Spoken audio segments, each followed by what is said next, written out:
அஸ்ஸலாமு அலைக்கும் வரஹ்மத்துல்லாஹி வபரகாத்துஹு. நம்ம இன்றைக்கி சீக்ரெட் பிரியாணி மசாலாவும் அதை தொடர்ந்து ஒரு சிக்கன் பிரியாணி எப்படி செய்யலான்றதை நம்ம முழு வீடியோவில் போகலாம் வாங்க. நம்ம இந்த தலப்பாக்கட்டு பிரியாணி, திண்டுக்கல் தலப்பாக்கட்டு பிரியாணி இன்றைக்கி நம்ம செய்ய போகிறோம். அதுக்கு முதல்ல அதுக்கான தேவையான மசாலா எடுத்துக்கிறோம். அது பட்டை ஒரு 4 துண்டு பட்டை இருக்கும், விரல் அகலத்தில் ஒரு 4 துண்டு பட்டை வச்சுருக்கேன். ஒரு 20 கிராம்பு வச்சுருக்கேன். 15 ஏலக்காய் வச்சுருக்கேன். மராட்டி மொக்கு பெருசாக இருக்கிறதுனால நான் 2 எடுத்திருக்கேன். சின்னதாக தான் நீங்கள் 4 எடுத்துக்கலாம். இப்போ ஜாதிக்காய் இவ்வளோ பெருசு போதும், பெருசு வேண்டாம். நான் உடச்சி சின்னதாக வச்சுருக்கேன். இது ஜாதி பத்திரி பூ, இது ஒரு துண்டு போதும். 15 ஏலக்காய் வச்சுருக்கேன். ரோஸு, நம்ம ரோஸ் மாலையிலாம் கட்டோம் பாருங்கள், அந்த ரோஸு நான் இதுக்காகவே வாங்கி காய வச்சு நெல்லில் காய வச்சு வச்சுருக்கேன். ஒரு ரோஸ் போட்டுக்கிறோம். இதெல்லாம் நம்ம பவுட்ரு பண்ணிக்கிறோம். இதுதான் தலப்பாக்கட்டு. இது நான் 1 கிலோ பிரியாணிக்கான மசாலாவை நான் சொல்லியிருக்கேன். நீங்கள் இன்னும் பிரியாணி நிறைய செய்கிறீங்கன்னா இதை மசாலா டபுளாக 2 3 எவ்வளோ ஆக்குறீங்களோ அதுக்கு தகுந்த மாதிரி நீங்கள் மசாலா எல்லாம் போட்டுக்கிறங்க. இதை நம்ம பவுட்ரு பண்ணி வச்சுக்கலாம். இதான் மெயின் மசாலா. நம்ம இப்போ நல்லா அரைச்சிட்டு வந்தாச்சு. இந்த பவுட்ரு வறுக்கலாம் அரைக்கணும் தேவையில்லை, பச்சையாகவே அரைச்சிக்கலாம். இதை நம்ம பிரியாணியோட சீக்ரெட் மசாலா. இதுதான், அவ்வளோதான். இந்த பிரியாணி மசாலா தான் இது. நம்ம திண்டுக்கல் தலப்பாக்கட்டு பிரியாணினா இதுதான் அதோட சீக்ரெட் மசாலா. அரைச்சாச்சு. நம்ம அடுத்து சாம்பார் வெங்காயம் வச்சுருக்கேன். இந்த சாம்பார் வெங்காயத்தையும் நெய்ஸாக அரைச்சிட்டு வந்துடலாம். 150 பெரிய வெங்காயம், 150 சாம்பார் வெங்காயம் வச்சுருக்கேன். இதையும் நம்ம அரைச்சி வச்சுக்கிடுவோம். நம்ம அரைச்சிட்டு வந்துட்டு நம்ம பிரியாணி செய்ய ஸ்டார்ட் பண்ணிடுவோம். இப்போ நம்ம சமைக்க போகிறதுக்கு முன்னாடி, சமைக்க ஆரம்பிக்கும் போது நம்ம அரிசியை ஊற வச்சுருவோம். நான் ஜீரக சம்பா அரிசி எடுத்திருக்கேன். 1 கிலோ அரிசி இது. இதை ஒரு பாத்திரத்தில் இந்த மாதிரி அளந்துக்கிறோங்க. இதில் 2 இவ்வளோ இது வந்திருக்கு, 1 இன்ச்சு கம்மியாக. நம்ம இதில் டபுளாக தண்ணி அளக்கணும். அதுக்கு தான் அரிசி அளந்து போட்டுக்கிறோம். இதை நம்ம ஊற வச்சுக்கிடுவோம். தண்ணியும் நம்ம எதில் அரிசி எடுத்தோமோ 1க்கு 2 தண்ணி கணக்கு. இப்போ 2.25 இருந்துச்சுனாக்கா நம்ம அதை அப்படியே டபுள் பண்ணி தண்ணி அளந்து ஊற்றிக்கணும். இதை நம்ம ஊற வச்சுக்கிறோம் அரிசியை. முதல்ல நம்ம அதுக்கு நெய் சேர்த்துக்கிறோம். ஒரு 50 நெய் சேர்த்துருக்கேன் நான். பசு நெய், அது டால்டாயில் பசு நெய் சேர்த்துருக்கேன். ஒரு 50 எண்ணெய் நெய் சேர்த்துக்கிடுவோம். ரீஃபண்ட் ஆயில் 150 எண்ணெய் சேர்த்துருக்கேன். மொத்தம் சேர்த்தா 200க்கு மேலே வருது. நல்லாயிருக்கும் டேஸ்ட்டு. சும்மா ஒரு அரைச்சிட்டோம். நம்ம சும்மா 2 துண்டு பட்டை, 2 ஏலக்காய், 2 கிராம்பு அதையும் சேர்த்துக்குருவோம். சரி, வெங்காயம் ஒரு 100 கிராம் வெங்காயம் வெட்டி வச்சுருக்கேன். இந்த வெங்காயத்தையும் நம்ம அதில் சேர்த்துருவோம். சேர்த்துட்டு இதை எல்லாத்தையும் கொஞ்சம் நேரம் வதக்கலாம்.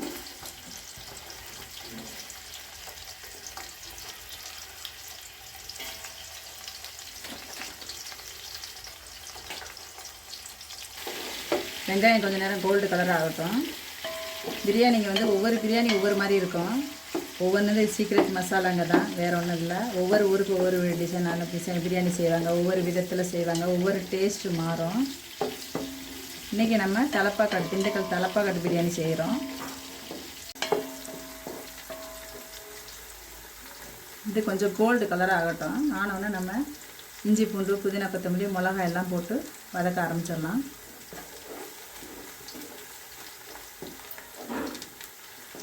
வெங்காயம் இந்த கலரில் நல்லா வதங்கிடுச்சு. எப்பவுமே வெங்காயம் கொஞ்சம் கோல்டன் கலராக வந்தால் பிரியாணி நல்லா வாசனை நல்லாயிருக்கும்.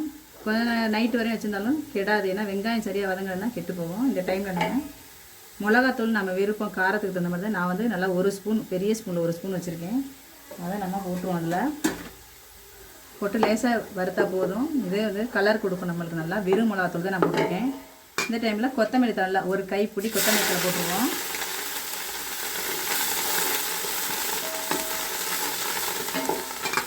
புதினாவும் ஒரு கைப்பிடி புதினா அதையும் போட்டுருவோம். நல்லா போட்டுட்டு நம்ம லைட்டாக வதக்கினா போதும். அதுக்கு இந்த டைமில் நம்ம இஞ்சி பூண்டு பேஸ்ட்டு 100 இஞ்சி 75 பூண்டு வச்சுருக்கேன். அதையும் நம்ம அதோட சேர்த்துக்கிடுவோம். ஏன்னா இஞ்சி பூண்டு பேஸ்ட் எப்போவுமே பிரியாணி சமைச்சிங்கன்னா ஃப்ரெஷ்ஷாக அரைச்சி செய்யுங்க, அப்போ தான் நல்லா வாசனை. பழைய இஞ்சி பூண்டு நான் எப்போவுமே சேர்க்க மாட்டேன், எனக்கு பிடிக்காதது. ஒரு மாதிரி புளிச்ச வாசனை அடிக்கும்.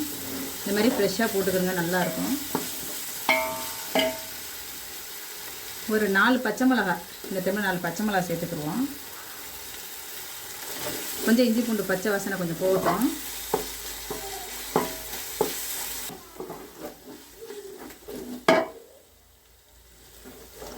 கொஞ்சம் இஞ்சி பூண்டு நல்லா வாசனை வரட்டும், நல்லா பச்சை வாசனை போட்டோம். இந்த டைமில் நம்ம அரைச்சி வச்சுருக்க சாம்பார் வெங்காயம், இந்த அரைச்சி வச்ச சாம்பார் வெங்காயத்தை நம்ம அதில் சேர்த்துக்குவோம். இப்போ கொஞ்சம் நேரம் ஆயிடுச்சு. இப்போ நம்ம இந்த பிரியாணி சீக்ரெட் மசாலா, அந்த பிரியாணி சீக்ரெட் மசாலாவை நம்ம அதில் சேர்த்துக்குருவோம். இதுதான் இந்த பிரியாணியோடைய ஃப்ளேவரே வந்து இதுதான் நம்ம பிரியாணியே மாற்றுறது. இதுதான் இந்த சீக்ரெட் மசாலா.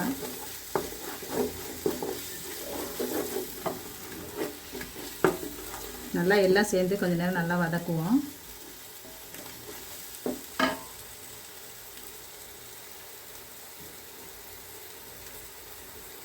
தக்காளி வந்து நான் ஒரு 200 கிராம் தக்காளி வச்சுருக்கேன்.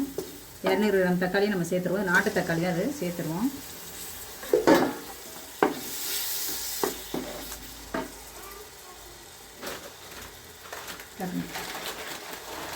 இப்போ கல் உப்பு வந்து இந்த கை ஒரு பிடிச்சபடி கல் உப்பு உள்ளுக்குள்ளே இருக்குது. உள்ளுக்குள்ளே கை பிடிச்சபடி மாதிரி இந்த கல் உப்பை நம்ம அதில் சேர்த்துக்குருவோம்.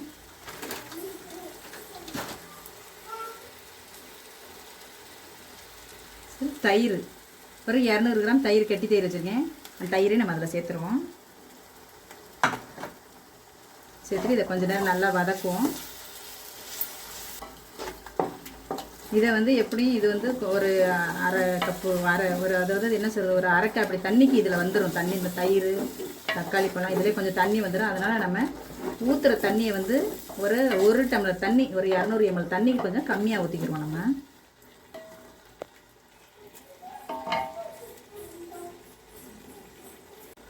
இப்போ சிக்கன் 1 கிலோ சிக்கன் எடுத்திருக்கேன். இந்த சிக்கனை நம்ம அதில் சேர்த்துருவோம். வந்து சிக்கன் வந்து சீக்கிரம் வெந்துடும்.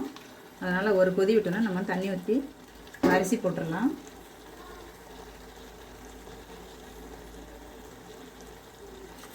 வாசனை கமகமன்னு வருது, நல்லா இருக்குது வாசனை. வாசனை சூப்பராக இருக்குது. ஒரு ஊருக்கு ஒரு மாதிரி வாசனை. அப்போ இந்த திண்டுக்கல் பிரியாணிக்கு இதுதான் இந்த சீக்ரெட் மசாலா. நம்ம இனிமேல் வீட்டிலே செஞ்சு சாப்பிட்லாம். திண்டுக்கலுக்கு போக தேவையில்லை, வீட்டிலே நம்ம ஆக்கி சாப்பிடுவோம். நல்ல வாசனை கமகமாக நல்லா இருக்குது. இது ஒரு 5 நிமிஷம் அப்படியே கொதிக்கட்டும். ஒரு மூடி போட்டு விட்டுறலாம். ஸ்லோவில் வச்சுட்டு கொஞ்ச நேரம் ஒரு 5 நிமிஷம் இருக்கட்டும். நம்ம அதுக்குள்ளே தண்ணி அளந்துருவோம். 5 நிமிஷம் ஆயிடுச்சு. இப்போ நம்ம திறப்போம். ஏன்னா சிக்கன்றது சீக்கிரம் வெந்துடும். ரொம்ப நேரம் அது வந்து வேக வைக்கணும் அவசியம். மட்டனாக இருந்தால் நம்ம ரொம்ப நேரம் வேக வைக்கலாம். சிக்கன் தான். மட்டனாக இருந்தால் என்ன பண்ணணும், நம்ம வேக வச்சு தான் சேர்க்கணும். அப்போ தான் நம்ம இந்த டைமிங்க்கு வந்து நம்மளுக்கு கரெக்டாக இருக்கும். மட்டன் செஞ்சிங்கன்னா இதே மசாலா தான் சேம். மட்டன் வந்து வேக வச்சு இந்த மாதிரி போட்டுருங்க, நல்லாயிருக்கும். இப்போ நம்ம வந்து தண்ணி ஊற்றிடலாம். அதில் போதையெல்லாம் நல்லா கொதித்து பச்சை வாசனை வந்துருச்சு. நம்ம வந்து இதில் வந்துட்டு இப்போ எவ்வளோ 1க்கு 2ன்னு தண்ணி அளந்துக்குங்க. இப்போ நான் அதை வந்து 2 அரிசி இவ்வளவும் இருந்துச்சு. இதை அப்படியே டபுள் ஆக்கி நான் அளந்து வச்சுருக்கேன் தண்ணியை.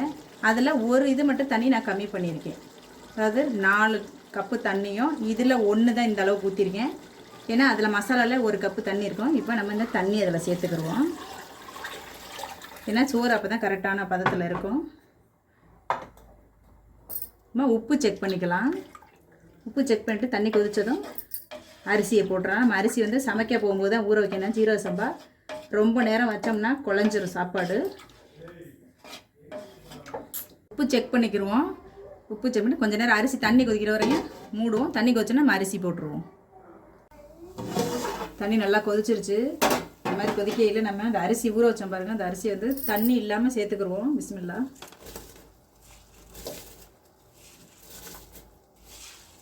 தண்ணி இருக்கக்கூடாது, ஏன்னா குழஞ்சிரும் சோறு.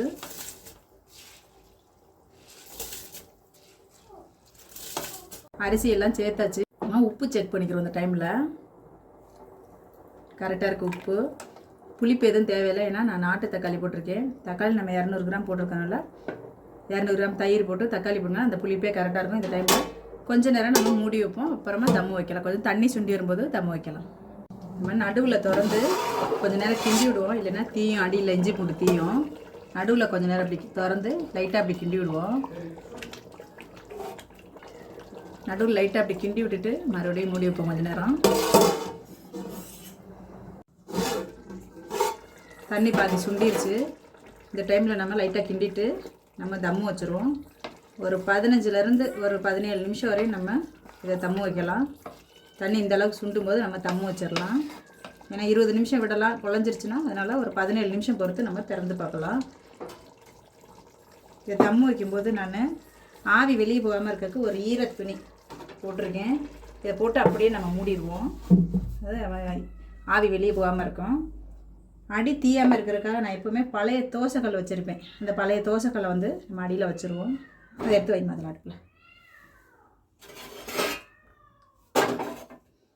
வச்சு ஹை ஸ்பீடு வச்சுருவோம்.